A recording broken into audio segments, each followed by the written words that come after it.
Hello everyone, today we're talking about section 13.8, dealing with vectors and area. What this really is just kind of a final section with trigonometry to talk about kind of some of the application sort of stuff that we can use our trig for. So the first section we're going to kind of talk about are vectors and velocity. First of all, we talked about vectors a little bit back when we did our transformations, but we want to just kind of review these. So a vector is going to be a ray, meaning it has an endpoint and a direction, that is considered a quantity. And now when we talk about that quantity, it means we're talking about that it has some sort of specific distance to it, or kind of a measurement with it that we can use as kind of a distance, even if it's not technically the same distance. Okay, so it's got some sort of measurement to it. Okay, a couple things here just with a ray. Remember that rays have both magnitude and direction. Magnitude referring to the size, and then in the direction that the arrow is going to point. And because it has that, it has what we call a terminal point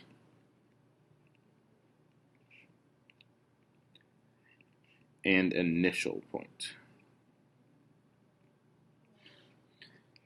Okay, that initial point is kind of where it starts. The terminal point is where the end of the arrow goes to. So if you look up here in example, in kind of above this, I have a vector that is drawn here. We would call this the vector OA.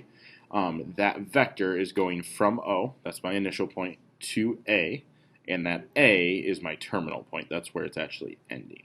And now I've given that ray, or that vector, a measurement of 25 miles per hour. Now, typically miles per hour isn't something we can label a side with because it's not a straight line distance measurement.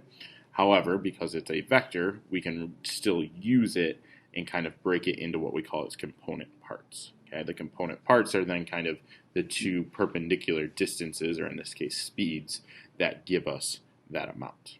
Okay, when we start talking about these, though, a lot of times what we're referring to is velocity, which is actually what this 25 is. It is a speed given as the length of the vector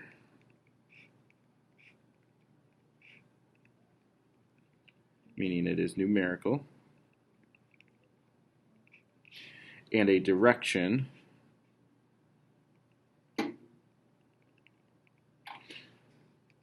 of the vector. Okay, above,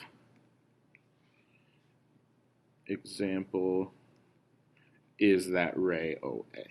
That ray OA is a vector that's representing the velocity because it has a specific speed or magnitude given by its length, which we're calling 25 miles per hour, and it has a direction saying 30 degrees. Specifically, I'm saying that vector A is 30 degrees clockwise from the positive x-axis, so we're going clockwise down from the positive portion of the x-axis, or what we're going to typically call this is actually 30 degrees south of east. Now, that's a little bit weird to think of, but we're saying south of east. That means you're going east and you have turned to the south 30 degrees. So I'm going 30 degrees south from the east direction, which means if I was traveling east and turned down 30 degrees, that is my angle that is formed there, where you see that 30 degrees labeled. Okay. Final thing we're going to talk about here is what we call our side angle side triangle area formula.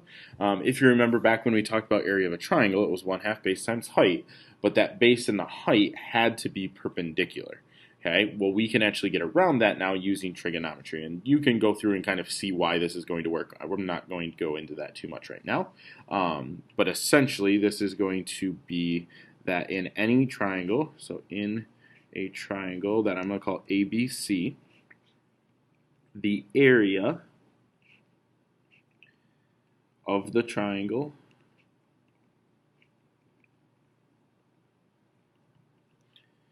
is given by this formula. The area of triangle ABC is equal to 1/2 times little a times little b times the sine of capital C. Okay? Essentially what that means is that you have a side, you have another side, and you have the angle in between. So this is side angle side. Using this angle here between my two sides, I can then use this formula and go from there. So just a quick note, C is between little a and little b. Okay, that's the side angle side piece. If you don't have those sides, then you cannot find the area using that formula. Now, you could potentially find the sides using law of sines, cosine, SOHCAHTOA, whatever it might be, or you would just use the other area formulas and find that 90-degree angle to get those perpendicular sides. Okay, let's go ahead and jump to the back here, or to the next page, which is going to say find the eastern component of the vector OA in the first picture. So I'm actually kind of redraw that picture here. So I had my x and y axis. I have my angle coming down, dropping down there. This is 25 mph, 30 degrees. This is all of my pieces. Okay, so we want to find the eastern component. What I mean by the eastern component is if I think of this as being north, south, east, and west, the eastern component is how far am I going to the right. So I want to know what is that distance. Now, because it's not technically measuring distance, we're measuring speed, we call it the eastern component of the vector. But it's really that kind of horizontal component to this 25 miles per hour at a 30-degree angle. Well, that really is still just part of a right triangle. We can kind of ignore all the context now and just look at it as a true distance. And I can say that I know my 30 degrees, my x is an adjacent side, my 25 is the hypotenuse. So I'm going to set this up using a cosine for my SOHCAHTOA, that's a over h. So I'm going to set up as cosine of my angle of 30 degrees is going to equal x over 25. Now, based on that, if I want to get x by itself, I can multiply by 25 on both sides. And I can find that x is going to equal, if I write this here, 25 times the cosine of 30.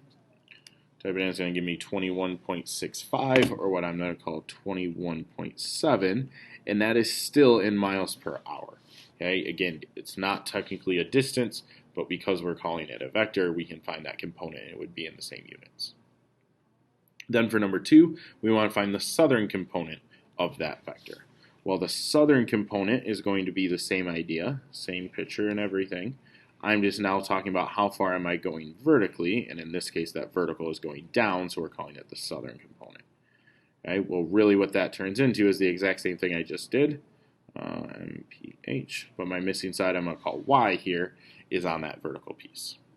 All right, well I can again figure this out. If I look for my 30 degrees, my Y is now my opposite in my hypotenuse, so this is going to be the sine of that 30 will equal Y over 25. And multiply by 25 on both sides. You can do it in your calculator, but I will tell you, you are going to get 12.5 exactly. So this is 12.5 miles per hour.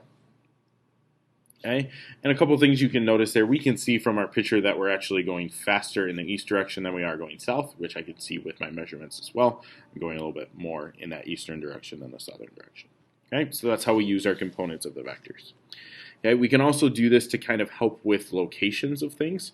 We do this a lot with kind of air travel or ships, things that can move in straight lines without having to worry about streets and stuff like that. So in this case, we're going to have an airplane that is flying to a location that's 60 kilometers east and 100 kilometers north of its present location. So I'm going to try and draw that here. So I have my airplane. So label this as plane. And then it's trying to get to a location that's 60 miles east and 100 miles north. Well, if I draw that here, this is going to be my location. I'm going 60 kilometers east and 100 kilometers north. We want to know in what direction should it fly. Well, the direction is actually going to be given as an angle. So this is asking me to find the angle. We're giving that direction as the angle related to north, south, east, and or west. It actually will always use two of them. So it is going to be kind of the angle that the plane has to go back from the eastern direction. So from east turning one direction or the other. Okay, in this case going north. So let's go ahead and find that angle and then we'll talk about how we say that answer. Well, based on my sides here, I have the opposite and adjacent. That's going to be tangent. So I'm going to say that tangent of my angle theta, which I don't know, is going to equal 100 over 60. Based on that, we can go ahead and use an inverse to get our angle here, which is going to be one inverse tangent of 100 over 60. If I do that on my calculator real quick, inverse tangent of 100 divided by 60, it's be 59.03, so we'll call it 59 degrees. Well, that 59 degrees is in a very specific direction. It's not just 59 degrees wherever I want. It's 59 degrees up from this horizontal piece. Well, the horizontal is east, and I'm turning up, which is going to the north. So we are going to say that this is 59 degrees north of east. We always say it as the direction we're turning towards from the direction that we started going. So if I went 60 first, then 100 up, I'm going east, then north. So I'm going north of east in that angle, and that's that 59 degrees. Okay, part B then wants to know how far will it travel. Well, you got a couple options here of how to do this, but really this is a right triangle. So you got 60, you got 100. You can just use Pythag here. You could technically, because you know that angle now, use either sine or cosine and solve for it. You'll get the exact same answer.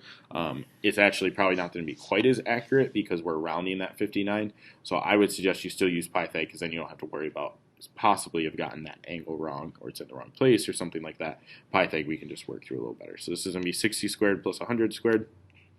If I go ahead and do that, I get 13600, and that's going to equal my x squared, so I need to square root that. If I square root that, I get 116.619, and I'm rounding to the nearest tenth, so this is going to be 116.6, and it is going to be in kilometers because that's what everything else was measured in as well. All right, so that deals with our vectors. Last one we want to talk about is our area real quick. Remember your area formula with our side angle side is going to be 1/2 times A times B times the sine of C, assuming that C is between our A and our B. Well, if I look at my picture here, I have two sides. I know the angle in between, so I'm going to go ahead and use 12 and 30 as my A and B. Sine of C this is going to be based on the 41. So this is going to be 1/2 times 12 times 30 times the sine of 41. And we can go ahead and just type that whole thing into our calculator all at once. If you want to, you can just use 0.5 instead of 1/2. Then I'll do 12, 30, and then the sine of 41. Close parenthesis, hit enter. I get 118.0906. Area, we're going to treat kind of like a side length. We'll just go to one decimal place. So I'm going to call this 118.1. And I don't know my units here, but it is now in square units. So I'm going to call it units squared. And that is going to be my answer. And that's going to finish up our video here kind of with this 13.8 section, dealing with vectors and area, kind of those applications of trigonometry, showing you just a few more places where we can use this. Okay? We look forward to seeing you for our next video very soon.